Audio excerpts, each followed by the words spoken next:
Vikinzi su bili prestravljeni, ne čeličnim legijama ili kamenim dvorcima, nego ratnicima koji su šume pretvorili u oružje i natjerali drvene zidove da piju vikinšku krv brže nego jedno bojište u Europi. Godina 854. Mjesto Apoi, brdska utvrda gdje su semigalijski branitelji stajali između vikinške ekspanzije i bizantskog zlata. Izgledi su djelovali smiješno. Nekoliko stotina šumskih ljudi protiv pljačkaša, koji su osvojili od Lindisfarnea do Volge. U roku od 2 tjedna, Vikinzi, koji se nisu bojali ničega, naučili su se bojati šume. Do kraja, razumijet ćeš kako su močvarni labirinti i skrivene zamke zauvijek slomile vikinško samopouzdanje. Kako je pleme koje se borilo iza drvenih zidova postiglo ono što kameni dvorci nisu mogli. Zašto je ova bezimena opsada promijenila sjeverno ratovanje? Zašto ni jedna saga nije zabilježila što se dogodilo u toj prokletoj dolini? Da bi razumio što je uplašilo Vikinge 854, moraš prvo razumjeti što ih je učinilo terorom 3 kontinenta. Jer do trenutka kada su se njihovi dugi brodovi pojavili kod Apolea, već su 70 godina učili Europu značenju straha. Lipnja 793. samostan Lindisfarne, sveti otok uz englesku obalu, gdje su se redovnici generacijama molili u miru. Vikinzi su došli s jutarnjom plimom, ubili su svakog redovnika koji nije mogao pobjeći, spalili rukopise koji su preživjeli još od pada Rima. Bacili su sve te relikvije u more poput običnog smeća. Broj žrtava, 68 mrtvih, ostali porobljeni. Samostan koji je stajao 120 godina prestao je postojati u 4 sata. Ovo nije bio rat. Ovo je bilo uništenje kao izvedbena umjetnost. Razmotri Pariz. Godine 845. Ragnar Lodbrok, ako je taj čovjek uopće postojao, ili ako je to ime jednostavno značilo svakog vikinškog poglavicu, doveo je 120 brodova uz Seinu. Kralj Karlo Čelavi platio je 7000 funti srebra da odu. Uzeli su srebro i vratili se još 3 puta, do 885. Pariz je platio dovoljno otkupnine da financira kraljevstvo. Ipak, zmajski brodovi su se vraćali. Vikinzi su otkrili nešto isplativije od osvajanja, ucjenjivanje same civilizacije. York je pao 866. Sjeverno-umbrijska prijestolnica, branjena kamenim zidovima i profesionalnim vojnicima, izdržala je 2 dana. Stanovništvo prije napada, 15.000. Nakon toga, manje od 3.000 preživjelih, većinom prodanih kao robovi na tržnicama Dublina. Veliko anglosaksonsko kraljevstvo Northumbria jednostavno je prestalo postojati. Nema pregovora, nema uvjeta. Samo iznenadna apokalipsa, a zatim novi gospodari koji su govorili jezik koji pokoreni nisu razumjeli. Ali evo gdje postaje suludo. Konstantinopol, grad čiji su zidovi odoljeli Perzijancima i Arapima, suočio se s vikinškim napadom 860. Istočni Vikinzi Rusi, koji su zamijenili duge brodove riječnim plovilima, pojavili su se pred najvećim gradom kršćanstva s 200 brodova. Nisu zauzeli grad, ali su spalili sve izvan zidina i vratili se kući bogati. Rimljani, koji su slomili legije, plaćali su danak ratnicima koje su nazivali barbarima. Matematika vikinškog ratovanja bila je brutalno jednostavna. Brzina plus iznenađenje plus apsolutna nemilosrdnost jednako je pobjedi protiv neprijatelja, koji su se borili po pravilima za koja Vikinzi nikad nisu čuli. Njihovi dugi brodovi bili su oružje jednako kao i prijevoz. Plitki gaz značio je da mogu ploviti rijekama kojima pravi ratni brodovi nisu mogli. 70 stopa hrasta i željeza nosilo je 30 ratnika, nasukali bi se, opljačkali grad i nestali prije nego što bi lokalni gospodar uopće čuo za napad. Brodovi su se kretali poput vukova, brzo i tiho.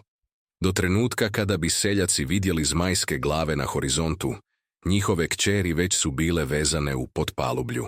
Tajna vikinške dominacije nisu bili samo brodovi. To je bila kultura pretvorena u oružje. Društvo koje je svoje mladiće slalo na ljetni rad. Ležeran izraz za ono što su njihove žrtve zvale apokalipsom. Mladići koji su se dokazali u pljačkama dobivali su zemlju, žene i poštovanje. Oni koji su poginuli odlazili su u Valhalu, gdje su blagovali s Odinom. Vikinzi su pretvorili vjeru u zagrobni život u ratničku neustrašivost. Kako pobijediti neprijatelja koji smrt vidi kao promaknuće? Njihova metalurgija davala im je prednosti koje druge vojske nisu imale. Uzorčasto vareni mačevi, presavjeni čelik koji je držao oštrinu dovoljno dugu da cijepa štitove. Kovali su ih kovači koji su učili zanat kroz 3 generacije izrađivača oružja. Vikinški mač bio je obiteljsko nasljeđe koje se prenosilo s oca na sina. Svaka oštrica imala je ime, svaka je nosila reputaciju svakog ratnika koji ju je koristio. Kada bi vikinška sjekira presjekla franački oklop, to nije bio samo bolji čelik. Bila je to akumulirana mudrost kulture koja je oružarstvo cijenila iznad gotovo svega. Ali pravo oružje bilo je psihološko. Vikinzi su uzgajali teror kao što farmeri uzgajaju usjeve. Nisu samo ubijali, činili su ubijanje vidljivim. Raspeća na plažama gdje bi ih trgovački brodovi vidjeli. Krvavi orao. Ritual u kojem su se rebra čupala iz kralježnice, a pluća izvlačila poput krila, izvođen nad zarobljenim plemićima pred svima. Mučenje nije bilo okrutnost, bilo je marketing. Svaka grozota širila je poruku. Predajte se odmah ili se suočite s užasima koje vaša mašta ne može obuhvatiti. Berserkeri su bili teror utjelovljen u mesu. Ratnici koji su se dovodili u borbene transove. Borili su se goli ili u životinjskim kožama. Činilo se da ne osjećaju bol i ne pokazuju strah.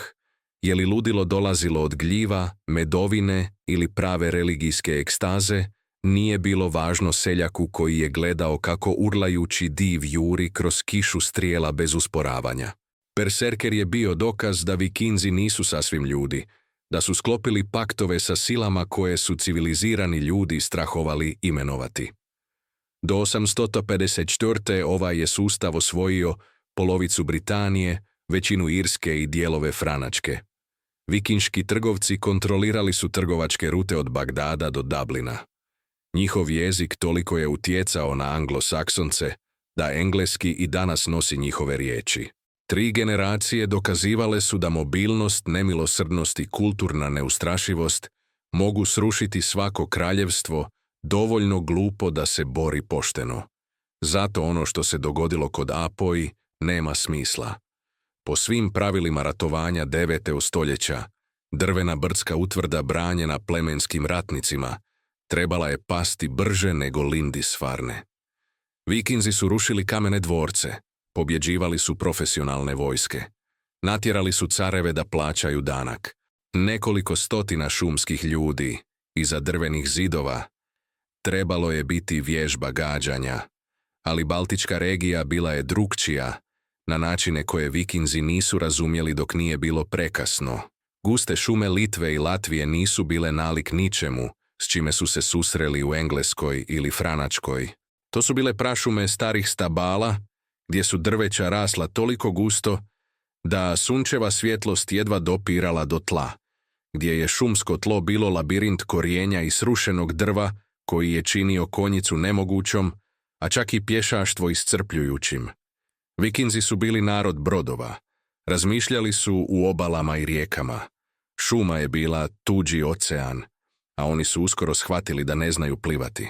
Pleme koje je ondje živjelo, Semigalici, Kurši, Prusi, Litavci, nije bilo organizirano u kraljevstva s prijestolnicama za spaljivanje i kraljevima za otkup. Bile su to decentralizirane klanske mreže raspršene po divljini. Svako pleme neovisno, ali u savezu kad je ugroženo. Spališ jedno selo, 10 drugih ostaje skriveno u šumi. Ubiješ jednog poglavicu, 5 braće zauzmu njegovo mjesto. Standardna vikinška strategija odsjecanja glave kako bi se tijelo srušilo nije funkcionirala protiv neprijatelja koji nisu imali glavu.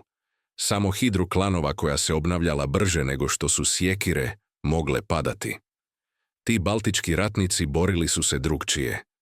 Ne u časnim štitnim zidovima, gdje su snaga i hrabrost odlučivali bitke, već u zasjedama, zamkama i gerilskim taktikama koje su svaku šumsku stazu pretvarale u potencijalno bojište smrti. Koristili su teren kao oružje, navodili pljačkaše u močvare koje su gutale konje, u uske doline gdje brojnost nije značila ništa, a streličarstvo sve. Vikinzi su to zvali kukavičlukom. Balti su to zvali preživljavanjem protiv osvajača, koji su ih nadmašivali 10:1. Najvažnije, Balti su gradili utvrde koje su kršile svako načelo opsadnog ratovanja koje su Vikinzi poznavali. Ne kamene utvrde koje se mogu potkopati ili srušiti, već drvene brdske utvrde podignute na visinama, okružene prirodnim preprekama, rijekama, močvarama, gustom šumom, s jednim jedinim uskim pristupnim putem koji je napadače tjerao u smrtonosni lijevak. To nisu bili dvorci. To su bile zamke prerušene u ciljeve. Mamci koji su uvlačili vojske u teren gdje su sve njihove prednosti umirale. Apoj je bio savršenstvo tog dizajna. Brdo koje se uzdizalo iz močvarnog tla, okrunjeno trostrukim drvenim palisadama, pristupačno samo jednim nasipom, jedva dovoljno širokim da prođu 3 čovjeka jedan uz drugog. Utvrda je stajala uz kritični riječni prijelaz na trgovačkoj ruti, koja je povezivala Skandinaviju s istočnim tržištima, gdje je bizantsko zlato teklo kao voda. Kontroliraj Apoj i kontroliraš pristup bogatstvu, koje bi irski plijen učinilo sitnišem. Zato je u ljeto 854. vikinška flota koja je nosila 800 ratnika stigla u njegovo podnožje da uzme ono za što je svaka prethodna racija dokazala da mogu uzeti. Jutarnji zrak bio je gust od vrućine i zujanja kukaca, močvarna voda ležala je tamna i nepomična, drveni zidovi dizali su se s brda poput zuba. A ono što su umjesto toga našli bila je tvrđava koja se pripremala za ovaj trenutak otkako se prvi zmajski brod pojavio u Baltičkim vodama. Tvrđava koja nije samo branila, ona je lovila. Semigalici koji su držali zidove Apoula nisu bili prestrašeni redovnici Lindisfarnea, niti mekani trgovci Franačke. Bili su potomci ratnika koji su držali ovu šumu otkako su Rimljani pokušali i nisu uspjeli osvojiti je. Od vremena kada su legije marširale na sjever i jednostavno nestajale u zelenoj tami, progutane terenom koji je svaku prednost civilizacije pretvarao u teret. To su bili šumski ljudi rođeni u sjeni stabala starijih od kršćanstva, odgojeni na pričama o djedovima koji su ubijali osvajače u tami između borova. Njihovo ratovanje bilo je starije od vikinških dugih brodova, starije od bizantskih taktika. Bilo je to ratovanje lovljenih koji su naučili postati lovci, malobrojnih koji su otkrili da teren može umnožiti borbenu moć izvan svake matematičke logike. Gradili su svoje utvrde ne da izdrže opsadu, već da opsadu učine nemogućom. Apoles je stajao na brdu 40 stopa iznad okolnog močvarnog tla. Jedini prilaz bio je nasip od nabijene zemlje i drva, jedva 10 stopa širok, koji je vijugao kroz močvaru koja bi u minuti progutala konja. Pokušaj skrenuti s puta i blato te uzme. Ostani na njemu i ulaziš u ubilački lijevak, gdje su strijelci na povišenim platformama mogli ispaljivati strelice gotovo okomito dolje u štitove, koji su štitili od horizontalne paljbe, ali nisu nudili ništa protiv smrti koja pada odozgo. Sami zidovi bili su inženjering kakav Vikinzi nikad nisu vidjeli. Ne masivna brvna, koja se mogu spaliti ili razbiti, već trostruke palisade razdvojene zemljom i mahovinom. Spali vanjski zid i 2 još čekaju iza njega. Udari ovnom prvi i drugi upije udar. Svaki zid bio je visok 15 stopa. S platformama na vrhu s kojih su branitelji mogli sipati strelice, koplja, kipuću vodu na svakoga tko bi stigao do podnožja. Ali pravi genij bio je nevidljiv dok te ne ubije. U močvarnim prilazima skrivene su bile jame zamke prekrivene vegetacijom. Svaka obložena zašiljenim kolcima, vatrom očvrsnutima dok nisu mogli probijati kožu i lančanu košulju. Po nasipu su bili razasuti okidači povezani s mrtvim padovima. Balvani teški 100 kilograma, obješeni u drveću, čekali su da se zaljuljaju i smrve svakoga tko pogrešno stane. Tvrđava nije samo branila. Ona je proždirala. Konzervativne procjene stavljale su posadu na 500 ratnika, uz još 200 žena, djece i staraca sklonjenih unutra. Protiv 800 vikinga koji su stigli krajem lipnja 854. brojke su djelovale beznadno.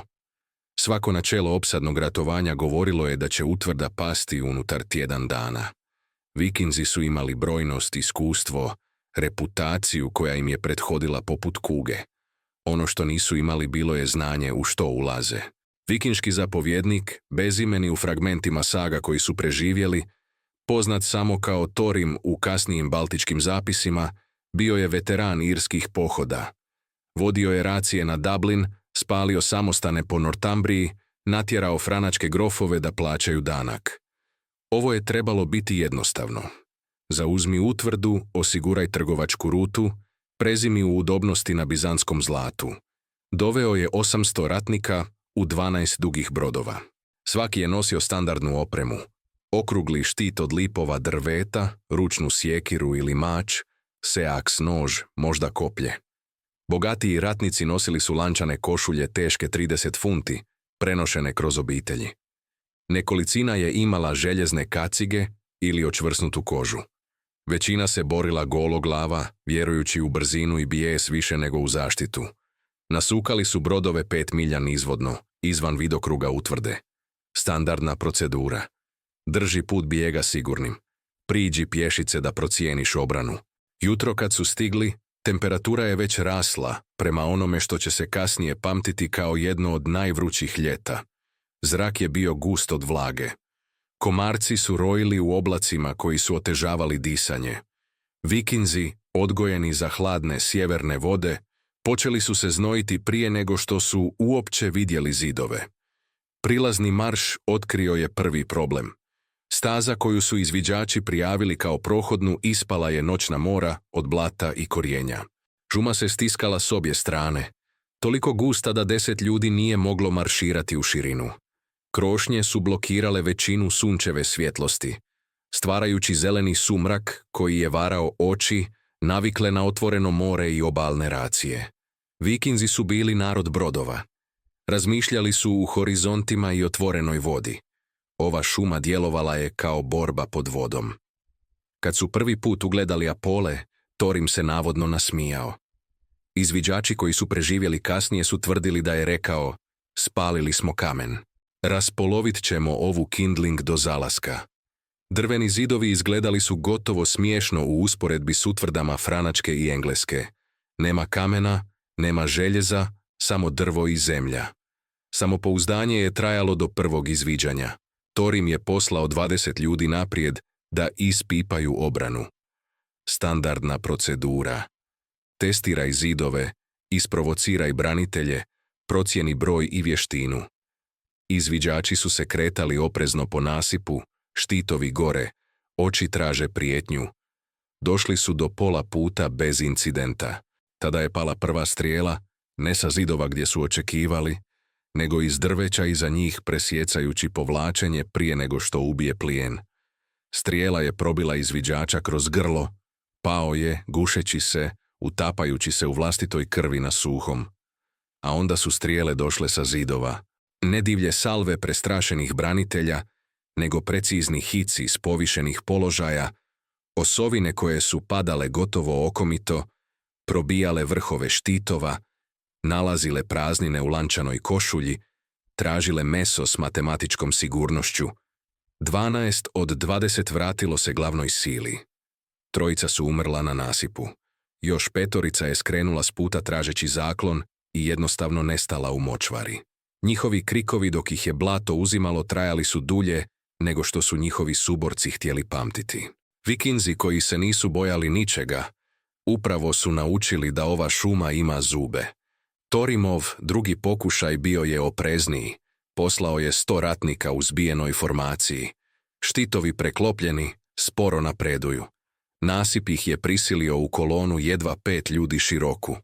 Dok su se približavali, branitelji na zidu stajali su u tišini, gledali, čekali. Nema ratnog pokliča, nema poruge. Samo 500 parova očiju, prati vikinški prilaz s strpljenjem lovaca koji su ovo radili prije. Tišina je bila gora od vrištanja. Vikinzi su bili navikli na neprijatelje koji ih dočekuju bukom, očajnim molitvama, prkosnim izazovima. Ova tišina djelovala je pogrešno, kao hodanje u grobnicu. Na 50 jardi od vanjskog zida branitelji su otpustili. Ne oluju strijela, nego ciljano ubijanje. Svaki strijelac odabrao je čovjeka, nategnuo i spustio. Bez rasipanja, bez divljih salvi, samo metodična smrt, s položaja gdje uzvratna paljba znači gađanje gotovo ravno gore u drvene platforme zaštićene dodatnim drvom. 20 vikinga palo je u prvih 10 sekundi. Formacija je zadrhtala. Štitovi su se podigli da štite od vertikalne paljbe, ali to je otkrilo noge i stopala. Strijele su nalazile listove, bedra, koljena. Ljudi su posrtali. Zbijena formacija stiskala se još više dok su ratnici pokušavali zadržati zaštitu i napredovati. Tada su zamke pukle. Mrtvi pad zaljuljao se iz drveća uz rub nasipa. Balvan veličine čovjekova torza, brzinom galopirajućeg konja. Pogodio je 3 ratnika i jednostavno ih izbrisao.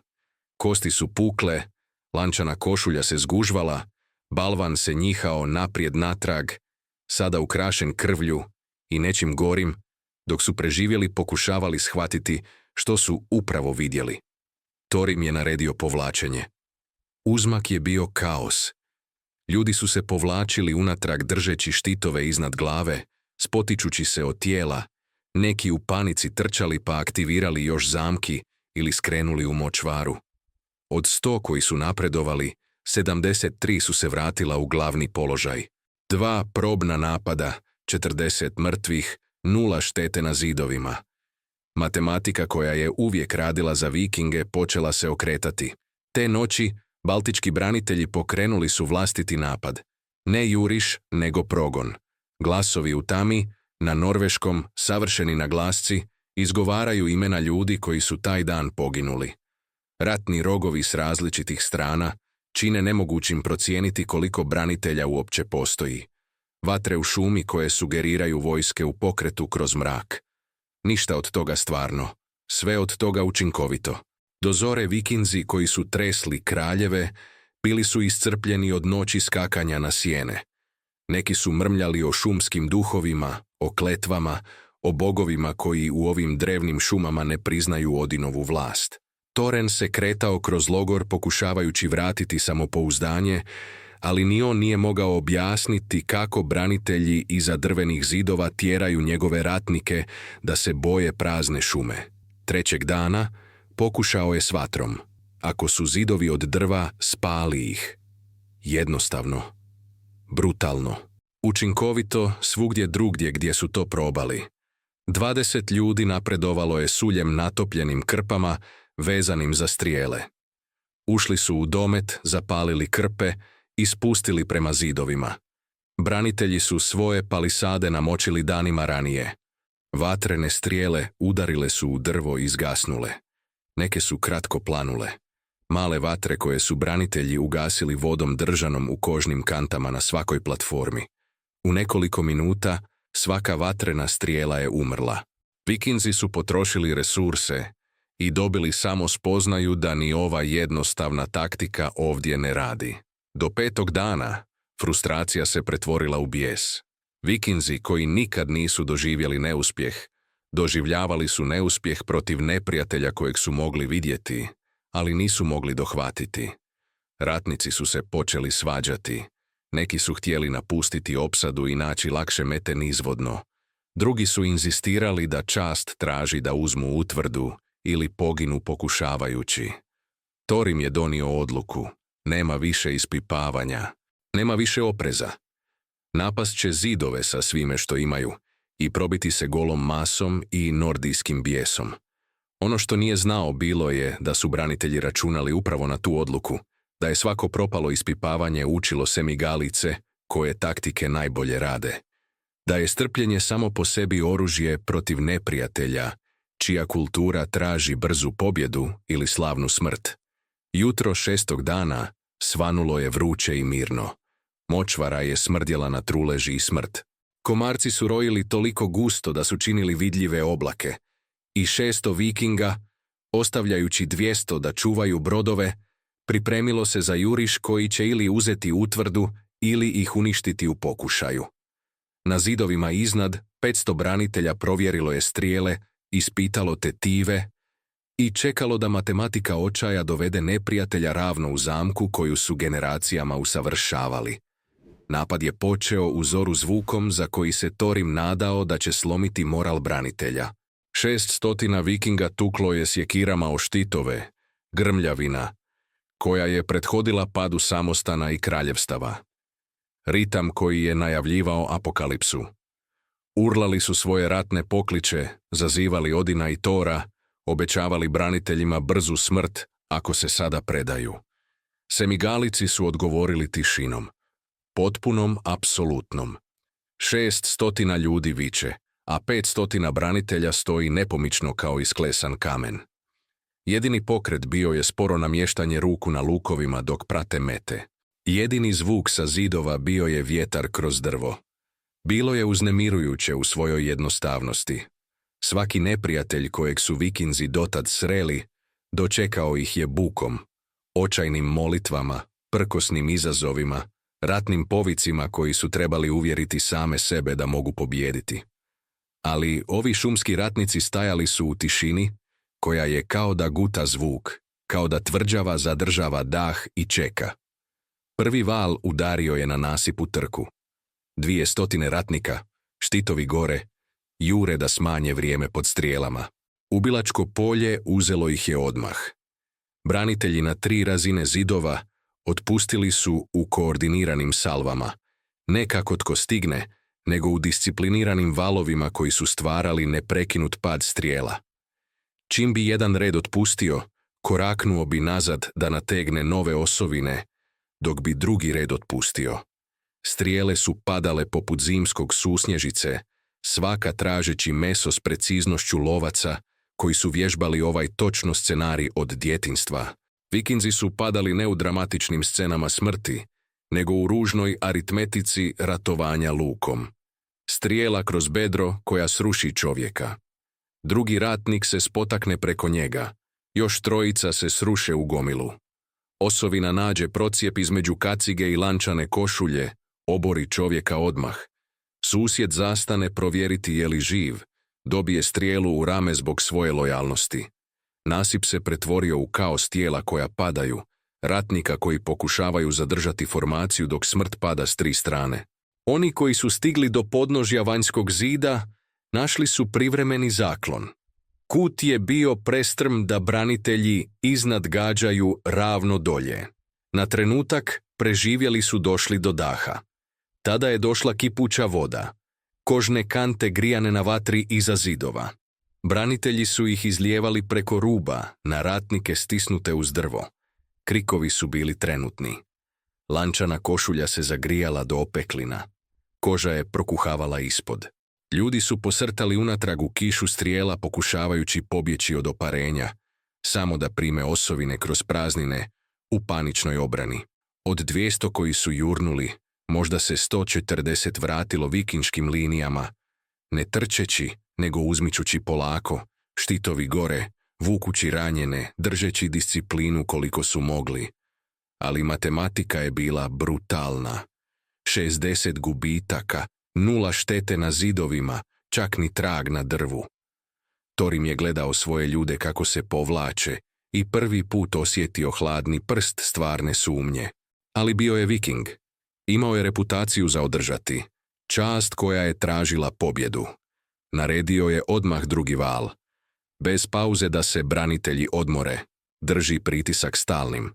Istroši ih čistom, neprekidnom navalom. 300 ratnika ovaj put. Pola preostale snage. Jurnuli su dok su tijela prvog vala još ležala na nasipu. Isto ubilačko polje. Ista oluja strijela. Ista matematika smrti protiv udaljenosti.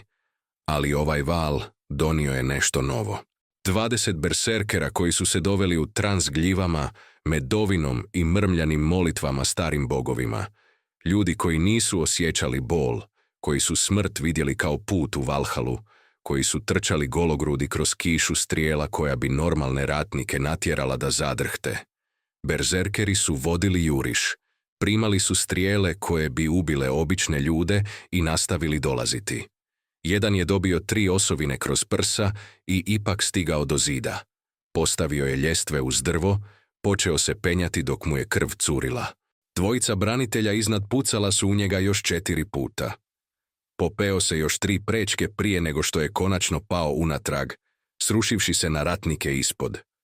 Ludilo je bilo zarazno na najgori način. Natjeralo je druge vikinge da napuste oprez. Ako berserkeri mogu juriti kroz smrt, mogu i oni. Ratnici su razbili formaciju da prate svoje prvake. Trčali su ravno u zamke koje bi strpljenje izbjeglo. Jama zamka se urušila pod skupinom ratnika. 4 su pala na zašiljene kolce koji su probili lančanu košulju i meso. Njihovi krikovi bili su vlažni, konačni. Ratnici iza njih zastali su gledajući prijatelje nabodene poput mesa na ražnju. Ta pauza koštala ih je. Strijele su našle nepomične mete. Tada je mrtvi pad zaljuljao s ruba šume. Balvan je pogodio 6 ljudi i slomio ih. Ne čisto ubio, nego zdrobio. Rebra su pucala. Kralježnice se lomile. Ljudi su ostali živi, ali uništeni. Njihova tijela savijena u oblike koji ne bi smjeli postojati. Juriš se raspao u kaos. Neki su se gurali naprijed prema zidovima, drugi su se ukočili, preplavljeni pokoljem. Nekolicina je pukla i pobjegla. Čast neka ide k vragu. Instinkt preživljavanja napokon je nadjačao kulturno uvjetovanje. Mladi Bjorne, jedva 18 zima, na svojoj prvoj raciji, obećana mu slava i zlato od oca koji je poginuo kod Jorka, našao se licem u lice sa smrću koja pada odozgo. Strijela ga je pogodila kroz rame, ne smrtonosno, ali užasno. Posrnuo je, pao na koljena na nasipu. Još jedna osovina prohujala mu je kraj glave za dlaku. Pogledao je prema zidovima, prema braniteljima koji mirno stavljaju nove strijele i shvatio s iznenadnom jasnoćom da ovo nije bitka. Ovo je pogubljenje. Počeo je puzati unatrag, vukući se jednom dobrom rukom dok mu je rame lilo krv. Ratnik kojeg nije poznavao zgrabio ga je, podigao, napola nosio natrag do vikinških linija. Bjorn je preživio. Čovjek koji ga je spasio dobio je strijelu kroz oko tijekom povlačenja i umro, a da nikad nije saznao ime dječaka kojeg je spasio. Od 300 koji su napali u drugom valu, manje od 200 vratilo se. Nasip je sada bio prekriven tijelima. Vikinzi su izgubili preko 200 ratnika u 2 sata borbe. Nisu dotaknuli zidove. Nisu ubili ni jednog branitelja kojeg bi itko mogao potvrditi. Matematika koja ih je uvijek nosila sada je bila noćna mora jednadžbe. I tu postaje gore. Vrućina kasnog jutra pretvorila je bojište u sam pakao. Tijela na nasipu počela su trunuti na suncu. Smrad se miješao s močvarnim zadahom i stvarao zrak koji je bilo teško disati. Muhe su se rojile u oblacima toliko gustim da su prekrivale mrtve. Neki od ranjenih ostavljenih na nasipu, previše ozlijeđeni da bi puzali natrag, previše izloženi za spas, molili su suborce da ih dokrajče. Nekolicina vikinga pokušala je. Branitelji su ih upucali zbog njihove milosti. Thorim je sazvao vijeće sa preživjelim zapovjednicima. Situacija je bila nemoguća. Nisu mogli napredovati bez stravičnih gubitaka. Nisu se mogli povući bez priznanja poraza koji bi ih pratio kroz svako vikinško naselje, od Islanda do Volge. Nisu mogli čekati jer su zalihe bile ograničene, a branitelji nisu pokazivali znakove slabljenja. Jedan zapovjednik predložio je opsadu izgladnjivanjem, okružiti utvrdu, čekati. Drugi je istaknuo očito. Nalazili su se duboko u neprijateljskom teritoriju, u šumi koju su se migalici poznavali do posljednje staze. Branitelji su vjerojatno imali opskrbne rute kroz močvaru, koje vikinzi nisu mogli pratiti. Tko bi prvi izgladnio? Noć je pala 6. dana. Vikinzi su zapalili vatre i postavili dvostruke straže. Očekivali su još jedan psihološki napad poput onog prve noći. Ono što je došlo bilo je gore. Oko ponoći jedan se branitelj pojavio na zidinama, osvijetljen bakljama, tako da ga je svaki viking mogao jasno vidjeti. Nije bio naoružan. Samo je stajao i gledao dolje u vikinški logor s nečim što je možda bilo sažaljenje. Zatim je progovorio na savršenom norveškom. Vaši mrtvi trunu. Vrane će sutra jesti. Možete im se pridružiti na nasipu ili možete otići dok još možete. Pamtit ćemo vas u svakom slučaju. Zatim je nestao natrag u utvrdu. Poruka je bila jasna. Ne osvajate nas. Puštamo vas da ovdje umrete. Izbor je vaš. Neki vikinzi su mrmljali o čaroliji. Kako su šumski barbari govorili norveški kao da su odrasli u Norveškoj. Drugima mehanizam nije bio važan. Samo su znali da je samopouzdanje koje su imali prije 6 dana isparilo u smrdljivom močvarnom zraku. 7. dan. Thor im je donio svoju konačnu odluku. Još jedan napad. Sve što imaju. Ako ovo ne uspije, povući će se i suočiti sa sramotom. Ali barem su pokušali. Barem su poštovali ratnički kodeks koji zahtijeva da umreš boreći se, a ne da bježiš. 400 ratnika se postrojilo. Svaki čovjek koji je još mogao držati oružje. Ranjenici koji su mogli hodati inzistirali su da se pridruže. Bolje umrijeti u jurišu nego preživjeti u sramoti. Ostavili su samo straže kod brodova. Ovo je bio trenutak koji će ih definirati. Heroji ili kukavice, vrijedni saga ili zaboravljeni. Završni juriš počeo je ubrzo nakon zore. 400 vikinga stisnutih na nasipu dizajniranom za 3 čovjeka u širinu. Morali su se penjati preko vlastitih mrtvih iz prethodnih napada. Tijela su se napuhala na vrućini, pucala i ispuštala tekućine koje su činile tlo skliskim. Smrad je bio apokaliptičan, ali vikinzi su išli dalje jer to su bili oni. Ratnici koji umiru stojeći umjesto da žive klečeći. Branitelji su otpustili svaku strijelu koju su čuvali. Salve su dolazile toliko brzo da su se preklapale. Zrak je izgledao kao da je načinjen od drva i željeza. Osovine su probijale štitove, lančanu košulju, meso i kost. Vikinzi su padali u skupinama, spoticali se od tijela, padali u zamke koje su bile resetirane tijekom noći. Ali ovaj put sama masa brojeva dovela je neke ratnike do zida. 30, možda 40 stiglo je do podnožja. Postavili su ljestve, počeli se penjati. Napokon, doći će do branitelja i završiti ovo čelikom i bijesom izbliza, gdje luk više ne znači ništa.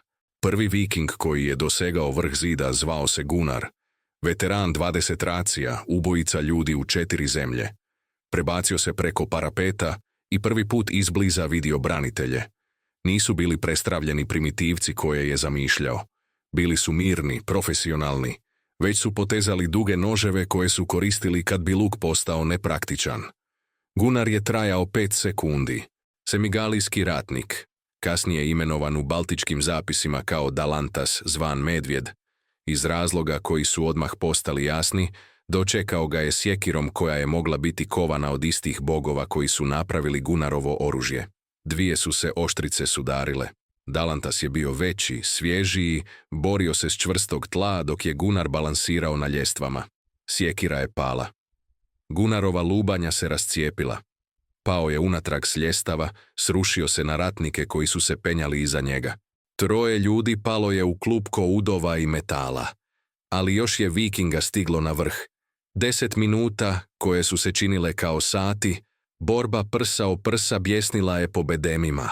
Vikinzi koji su terorizirali Europu, susreli su šumske ratnike koji nikada nisu znali poraz na vlastitom tlu. Sjekire su udarale o sjekire. Ljudi su se hvatali i padali. Krv je činila drvene platforme skliskima. Branitelji su izdržali. Ne lako, ne bez gubitaka.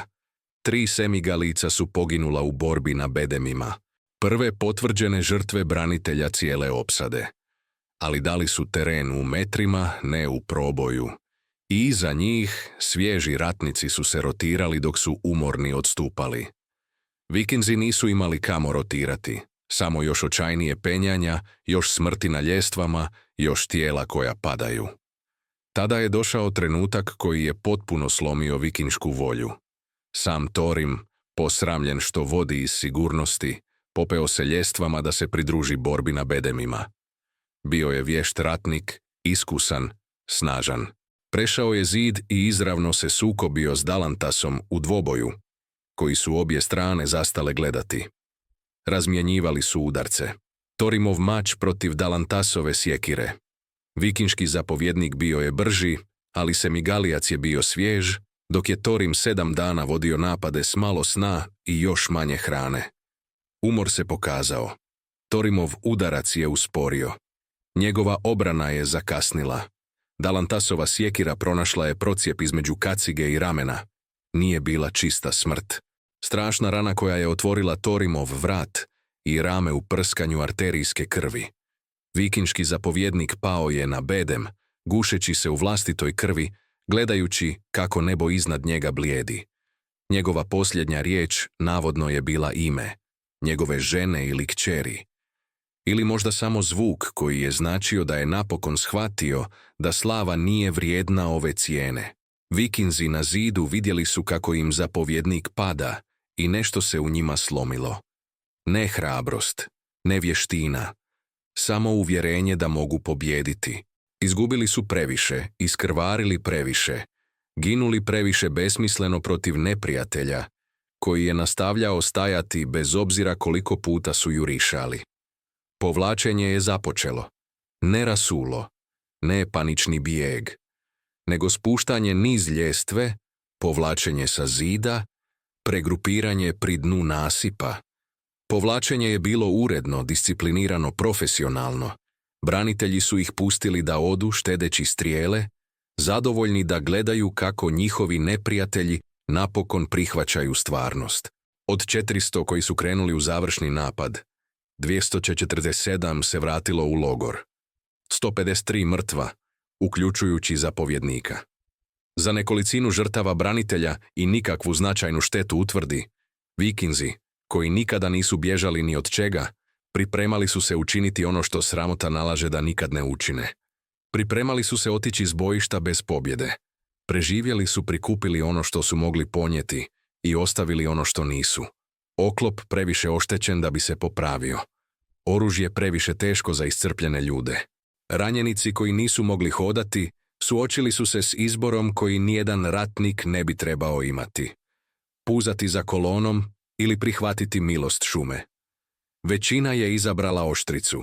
Njihova su braća plakala dok su je zadavali. Povlačenje je započelo u podne 8. dana. 247 ratnika od izvornih 800, hodajućih ranjenika koji su trebali biti nošeni, ali su morali teturati sami, jer nije bilo dovoljno zdravih ljudi da ih nose. Kretali su se sporo, štitovi još uvijek podignuti protiv mogućeg progona, oči su pretraživale šumu koja je postala strašnija od bilo koje vojske s kojom su se ikad suočili. Branitelji ih nisu gonili. Stajali su na zidinama i gledali kako Vikinzi nestaju među drvećem, tihi kao što su bili cijelo vrijeme, bez pobjedničkih pokliča, bez slavlja. Samo tišina ratnika koji su učinili točno ono za što su bili uvježbani i nisu vidjeli razlog za hvalisanje preživljavanjem. Ali učinili su jednu stvar koja će odjekivati kroz povijest. Skupili su vikinške mrtve s nasipa, preko 200 tijela koja su se napuhivala na vrućini. I umjesto da ih obeščaste, umjesto poruge kakvu poraženi osvajači obično dobivaju, izgradili su pogrebne lomače. Spalili su tijela s čašću i poslali pepeo niz rijeku, tamo gdje će ga Vikinzi pronaći. Poruka je bila jasna. Nismo vas mrzili. Samo smo odbili umrijeti za vas. Mladi Bjorn, još uvijek krvareći iz rane na ramenu, gledao je dim s tih lomača kako se diže iznad drveća dok je kolona šepala prema brodovima. Preživio je put kući, živio je još 40 godina. Ispričao je priču o Apo i točno jednom, svome unuku, i onda o tome više nikad nije govorio. Neke pobjede progone, neki porazi poučavaju, ovaj je učinio oboje. Vikinzi su do svojih brodova stigli 3 dana kasnije.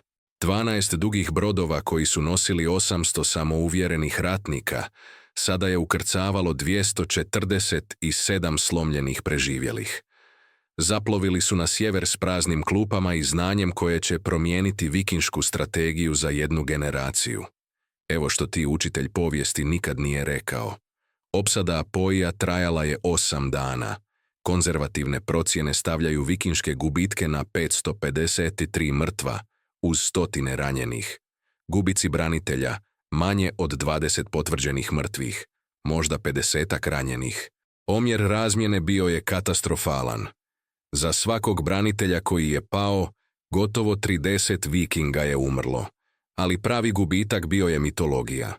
Vikinzi koji su spalili Europu, naučili su da neka zemlja košta više krvi nego što vrijedi. Da teren može umnožiti obrambenu moć iznad svake brojčane prednosti. Da mobilnost ne znači ništa kada te geografija prisili u smrtonosne lijevke koje su branitelji stoljećima usavršavali. Strateške posljedice bile su trenutačne. Vijest o porazu proširila se vikinškim mrežama brže nego što su brodovi mogli ploviti. U roku od nekoliko mjeseci, svaki pljačkaš od Norveške do Islanda znao je: izbjegavaj Baltičke utvrde.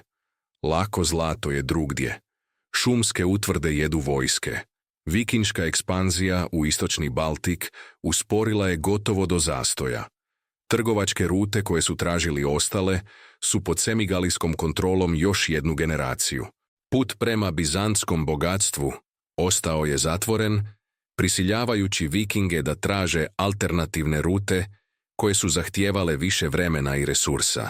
Ono što je trebalo biti brzo osvajanje zabačene regije pretvorilo se u višegeneracijski zastoj koji vikinzi nikada nisu uistinu dobili. Ali čekaj, postaje još gore za norveški ugled. Sage, koje su bilježile svaku vikinšku pobjedu od Dublina do Karigrada, održavaju potpunu šutnju o Apoiju. Nijedan skald nije pjevao o hrabrim ratnicima koji su se ondje borili. Nijedna pjesma nije slavila pale u golemom ljetopisu vikinških osvajanja. Ovaj poraz jednostavno ne postoji u norveškim izvorima. Jedini zapisi dolaze iz baltičkih kronika pisanih stoljećima kasnije i arheoloških dokaza koji potvrđuju ono što ponos nije mogao priznati. Moderna iskapanja na lokalitetu Apoj otkrivaju masovne grobnice iz sredine 9. stoljeća. Skandinavsko oružje i oklop raspršeni po močvarnim prilazima, slojeve paljevine s pogrebnih lomača i same zidine utvrde, obnavljane više puta kroz stoljeća, ali u osnovi netaknute tijekom razdoblja kada su vikinzi trebali sve pomesti kao suho granje. Semigalici su se sjećali. Opsadu su zabilježili u usmenim predajama prenošenima kroz generacije. Podigli su spomenike Dalantasu i braniteljima koji su dokazali da šumski narod može stajati protiv najboljih sa sjevera. Pobjeda je ojačala Baltičke plemenske konfederacije, pokazujući da koordinirana obrana koja koristi prednosti terena može poraziti neprijatelje koji se u otvorenoj bitci čine nezaustavljivima. Taktičke lekcije proširile su se izvan Baltika. Druga su plemena proučavala uspjeh Apoija. Strategija brdskih utvrda s jednim pristupnim putem, korištenje močvara i šuma kao multiplikatora sile, strpljivo obrambeno ratovanje koje tjera napadače da krvare za svaki pedalj. To je postalo standardna praksa u cijeloj regiji. Vikinzi su se prilagodili ili izbjegavali. Uglavnom su izbjegavali. Povijest se okrenula na ovoj bezimenoj opsadi na načine čiji se odjeci osjećaju i danas. Vojni povjesničari proučavaju Apoj kao školski primjer obrambenog ratovanja. Kako koristiti geografiju kao oružje? Kako učiniti napad toliko skupim da bi čak i pobjeda djelovala kao poraz? Programi obuke specijalnih snaga pozivaju se na semigalijske taktike. Stvori zone ubijanja. Kontroliraj pristupne putove. Natjeraj neprijatelja da dođe k tebi ondje gdje sve njegove prednosti umiru. Paralele s drugim nemogućim obranama su očite. Termopile, gdje je 300 Spartanaca držalo uski prolaz protiv Perzijskog carstva. Rorke's Drift, gdje je 150 britanskih vojnika obranilo misijsku postaju protiv 4000 ratnika Zulu. Rezervoar Chosin, gdje su opkoljeni marinci probili put kroz nadmoćne kineske snage. Iznova i iznova, povijest dokazuje da teren plus odlučnost mogu umnožiti borbenu moć iznad svake matematičke logike. Ali Apoi dodaje nešto što tim drugim bitkama nedostaje. Vikinzi nisu samo poraženi, psihološki su slomljeni. Nisu se povukli da bi se pregrupirali i pokušali ponovno. Otišli su i nikada se nisu vratili. Utvrda koja je trebala pasti za nekoliko dana stajala je stoljećima nakon toga. Trgovačke rute koje je kontrolirala ostale su u baltičkim rukama. Ratnici koji su je branili postali su legende u vlastitoj kulturi, dok su potpuno nestali iz saga osvajača. Misliš da je hrabrost jurišati u bitku s mačem i štitom. To je jedna vrsta. Druga je stajati na drvenom zidu, gledati vojsku koja nikada nije izgubila kako maršira prema tebi, znajući da te nadmašuju brojem, znajući njihovu reputaciju, znajući da, ako zidovi padnu, svi koje voliš umiru. I ipak stajati. Ipak zategnuti luk. Ipak vjerovati da će tlo pod tvojim nogama i znanje preneseno od djedova biti dovoljno. To je hrabrost koja mijenja povijest. Neglasna vrsta koja čini dobre priče. Tiha vrsta koja tjera osvajače da se okrenu. Dim s pogrebnih lomača raspršio se u ljetno nebo. Nosio je više od duša mrtvih vikinga. Nosio je poruku koja će progoniti svakog norveškog zapovjednika koji je čuo tu priču. U toj močvarom okruženoj utvrdi nezaustavljiva sila susrela je nepokretni objekt. I ovaj put objekt nije samo izdržao. Pobjedio je. Zlatno doba vikinške ekspanzije nastavilo se još 2 stoljeća. Osvojili su Englesku, kolonizirali Island i Grenland, stigli u Sjevernu Ameriku, uspostavili kraljevstva koja su trajala generacijama. Ali kad su planirali svoje racije, kad su crtali svoje rute, kad su odlučivali koje su mete vrijedne krvi, sjećali su se šume. Sjećali su se utvrde koja je progutala 800 ratnika i vratila 247 slomljenih preživjelih. Sjećali su se Apoija. I plovili su drugamo. Arheološki dokazi pronađeni posljednjih desetljeća potvrđuju ono što je baltička tradicija oduvijek tvrdila. Utvrda je ostala gotovo nepromijenjena sve do 13. stoljeća, kada su teutonski vitezovi napokon donijeli dovoljno opsadnih sprava i ljudstva da je sruše inženjeringom, a ne jurišem. Čak i tada trebalo je mjesecima. Zidovi koje Vikinzi nisu mogli probiti zahtijevali su srednjovjekovnu opsadnu tehnologiju da bi pali. Posljednji semigalijski branitelji Apoja na posljedku su pali ne pod naletom pljačkaša, već pod sustavnim osvajanjem organiziranog križarskog rata. Ali držali su svoje tlo još 400 godina nakon što su Vikinzi naučili lekciju. 4 stoljeća tijekom kojih je šuma ostala neosvojena. 4 stoljeća tijekom kojih je ta jedna opsada odjekivala sjevernim ratovanjem kao dokaz da neka zemlja košta više nego što slava može platiti. Danas je mjesto travnato brdo koje gleda na močvaru, djelomično isušenu modernom poljoprivredom. Arheološki markeri pokazuju gdje su zidovi nekoć stajali. Informativne ploče govore sterilizirane verzije bitke. Turisti dolaze ljeti, fotografiraju se, odlaze bez potpunog shvaćanja onoga što se ovdje dogodilo. Ali ako staneš na to brdo u zoru, kad se magla diže iz preostale močvare i šuma se približava, gotovo možeš čuti. Tišinu 500 branitelja koji gledaju 800 pljačkaša kako marširaju u svoju propast. Zvižduk strijela koje padaju poput zimskog sna. Krikove ljudi koji se utapaju u blatu. Tresak mrtvih padova koji se njišu jutarnjim zrakom. I ispod svega, tihu sigurnost ratnika koji su poznavali svoje tlo, vjerovali svojoj strategiji i odbili ustuknuti čak i kad je matematika govorila da bi trebali. Vikinzi su naučili Europu da se boji zmajskih brodova. Semigalijci su naučili Vikinge da se boje šume. U toj razmjeni carstva su naučila ono što branitelji nemogućeg tla oduvijek znaju. Teren ne mari za reputaciju. Geografija se ne klanja slavi. I ponekad strana koja odbija krenuti pobjeđuje stranu koja se ne može zaustaviti. Utvrda je stajala. Vikinzi su pobjegli. A u tišini nakon bitke mogao si čuti zvuk neizbježnosti koja uči svoje granice. Došli su kao osvajači koji nikad nisu znali poraz.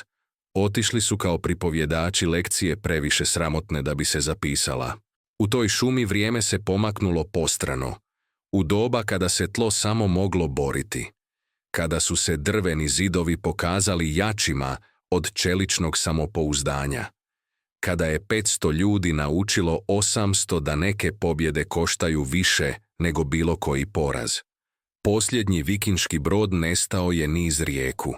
Branitelji su se vratili svojim životima, a u tišini koja je uslijedila, šuma je nastavila svoje strpljivo bdijenje nad tlom koje je duboko pilo sjevernu krv i pamtilo okus stoljećima.